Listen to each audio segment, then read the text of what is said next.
Today, being a rainy Sunday in March, we decided to whoop up a pot of chicken and sausage etouffee. Genuine Cajun country comfort food. We scored some chicken leg quarters on sale, cut them up, keep them in the freezer.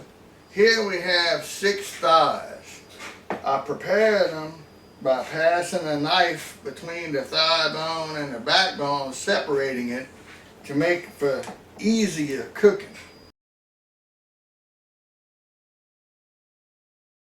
Alright, I'm going to take our chicken thighs, season them up real simply. This is a homemade version of Cajun seasoning. You can easily pick it up at the store. There's several different brands to pick from. There's Tony Sassy's, Zatarain's, there's that Slap Your Mama stuff. But anyhow, I'm just going to liberally season the chicken with our homemade version. Since Peggy is a celiac, which means she's got to be on a gluten-free diet, we make our own seasoning, controlling the ingredients and ensuring no cross-contamination from any floury products. Alright, like most Cajuns, I don't really measure, but I put in about 2 tablespoons of Cajun seasoning. Mix it up, make sure it coats the chicken good, and I go by what it looks like. The coloring, the texture, that's about right. Alright, to that, we're going to add a little Worcestershire sauce, a few drips, and a little Louisiana style hot sauce, a few squirts, and we're going to leave that sit on the stove for a while we whack up some onions and such.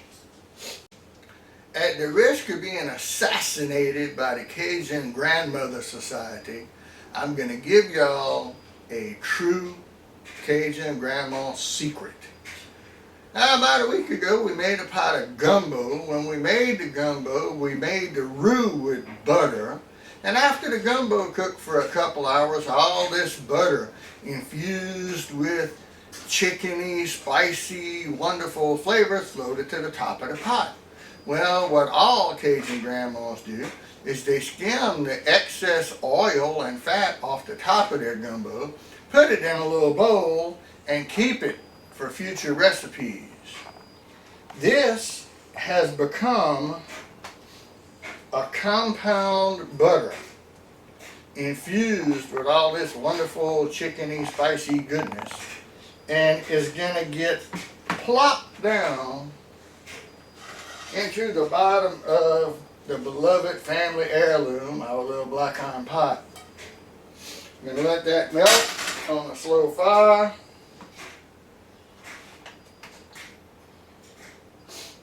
And when it melts, we're going to place the chicken in it and let it begin to saute. Alright, now that the compound butter has melted, we're going to place our chicken pieces in our beloved old black iron pot and let them begin to do their thing. Now, of course, if you don't accidentally happen to have a lovely compound butter left over from last week's gumbo, a couple tablespoons or whatever kind of oil you want to use would do the trick. Just do me a favor, don't use olive oil. This is a traditional Cajun dish. And in Cajun country, olive oil was kept in the bathroom and used for earache medicine. Well, anyway, here's our chicken sizzling away. We're going to put the lid on, let it do its thing, and whack up some onions. Alright, there is no right way or wrong way to chop an onion. So what I do, I just take off the bottom,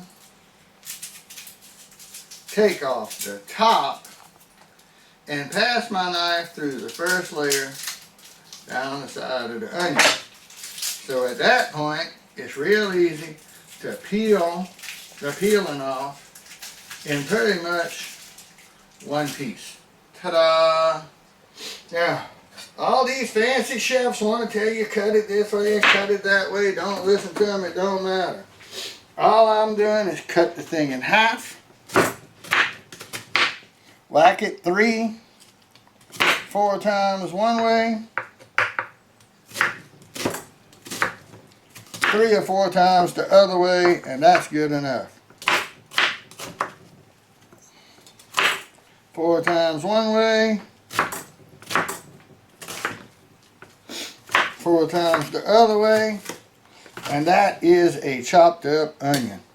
Some pieces are small, some pieces are big. It don't matter, they're all going into the pot. The small ones will go down into the sauce. The bigger ones will stay in little pieces so you can tell there's onions in there.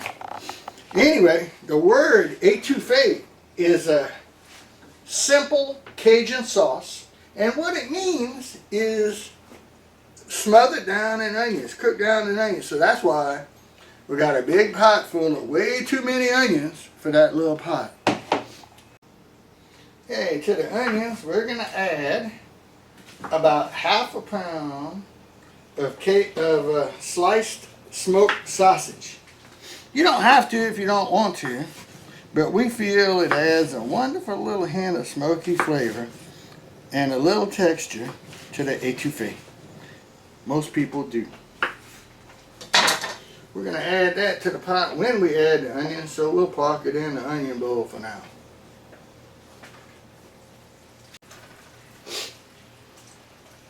Well, the chicken's been browning away for about 10 minutes, so I'm going to flop it over, let it brown on the other side. It's releasing its juices and chicken flavor into the pot. Now we'll let it go like that for a few minutes. While slicing sausage, one thing's for sure, you're going to get an audience. This little doggy knows the drill. And every time Daddy's slicing sausage, he's assured to get a little sample. Now that the chicken's been browning away for a little over 10 minutes and has reached the point of being about halfway cooked, I'm going to take it out of the pot. It has done its job and released its delicious flavors into the pot and left behind what the Cajuns call little grémies, or crumbs of chicken goodies, in the bottom of the pot. So the chicken comes out and gets set aside to be added again later. Can't leave it in, it'll fall apart. It's them little cheap chickens. Into this pot of delicious chicken drippings, we're going to install all the onions and sausage that we just cut up. Oh no, it's a pot full. How are you ever going to put that chicken back in there? Look, it's a pot full of onions. Well, have patience, folks. It will cook down. Like I said before, this is an etouffee, and an etouffee is an onion gravy. So all these onions are going to make the gravy. Alright, while y'all wasn't looking, we ran to the store, picked up a few things, and left these onions reducing. It's been about 15 minutes or so, and you'll notice that already the pot's only about half full. We'll check in on them a little later, but that's a good start. Well, the onions are starting to cook down nicely. You'll notice that the juice they're cooking in is starting to turn a golden color and thicken up a little bit. That's about halfway done, and we're going to keep on stirring. As they get cooked down like this, you gotta keep an eye on them or else they'll scorch. I got my Cajun flat spoon from my flat bottom black iron pot, you'll notice how the edge has got a nice little curve on it. That's for making a roux so you can get all the way against the edge of the pot. Pretty handy little invention. You put the spoon down, it's flat on the bottom for the pot, and that edge is tapered so it fits exactly the bottom of this pot. So when you go around, you get all the way to the very edge. Cajun ingenuity.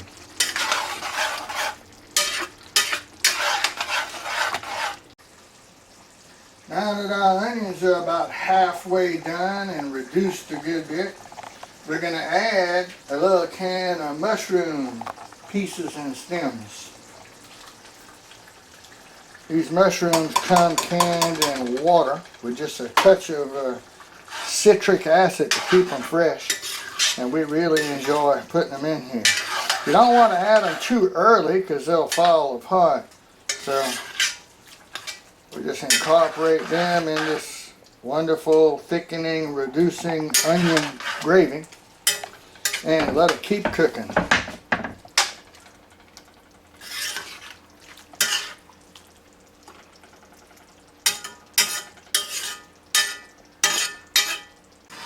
These onions have been slowly reducing for about an hour now.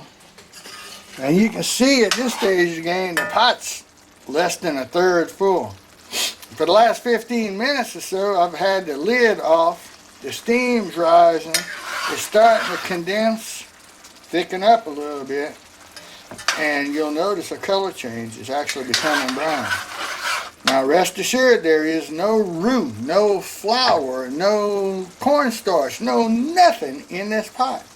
It's just onions and seasoning, the sausage and the mushrooms, reducing down to make a wonderful gravy.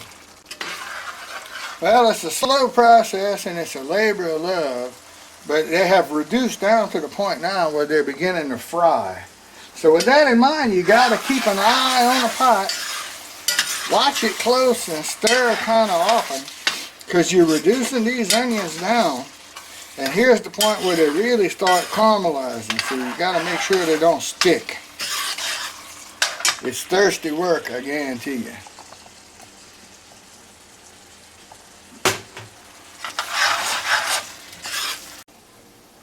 Alright, well, if you take your eye off the pot, wait a little too long, and accidentally let it cook down to the point where it starts to stick, don't panic. Just grab whatever you got handy. See how it starts sticking a little bit?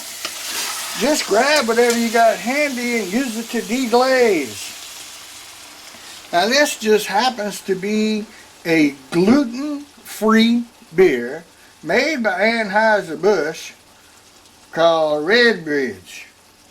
In all honesty, it ain't much to drink. But we keep it on hand to use to deglaze. You can use water, you can use wine, but in this particular case, I like to use beer. This, although we drink and cook with wine, this is a more simple flavored dish that you wouldn't want to incorporate the fruity flavor into.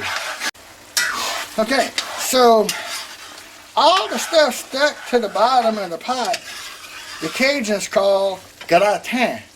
It's not really burnt, it's just browned and stuck to the bottom of the pot. So that's gratin.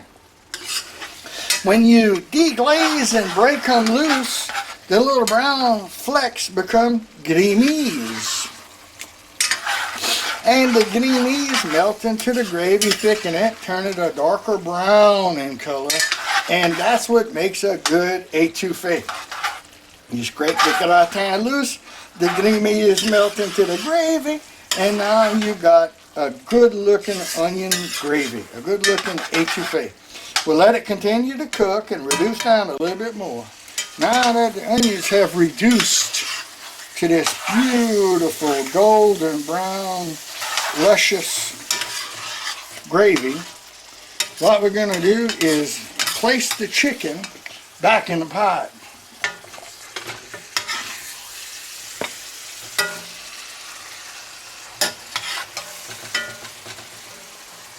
Kind of making sure that the gravy gets in and around it.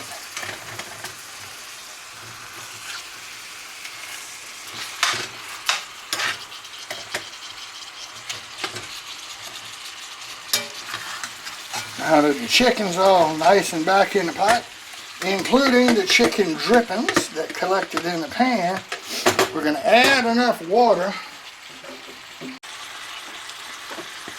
to level things out, and the gravy's going to come together from the onions in a few minutes. But we're going to add this together, stir it gently, put a lid on, and let it simmer for a while. But notice how as soon as I start stirring, the gravy starts thickening. The onions alone are doing the job. Peggy is not on a gluten-free diet. Peggy is gluten intolerant, which means that gluten could put her in a hospital and destroy the little fingers in her intestines where she could starve to death. It's a lot worse than a lifestyle choice. It's a lifestyle requirement. So with that in mind, you would think she'd have trouble eating. Well, trust me, Cajun cooking has a lot of ways to get around it. And etouffee is traditionally just an onion gravy. 100% celiac safe in its original condition. Anyway, this gravy's going to cook, start to thicken up and get to know itself. We're going to leave it on a low simmer for about a half hour. But first, we're going to add a little bit of bell pepper and green onion.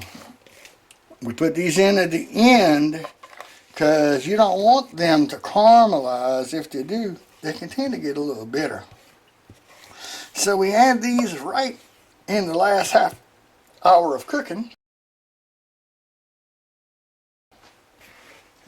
They will incorporate into the sauce and you'll be able to tell they're there.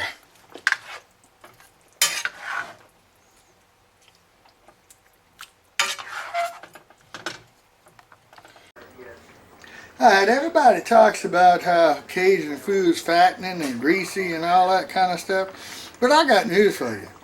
You saw at the beginning of the show that we started with a spoonful of compound butter.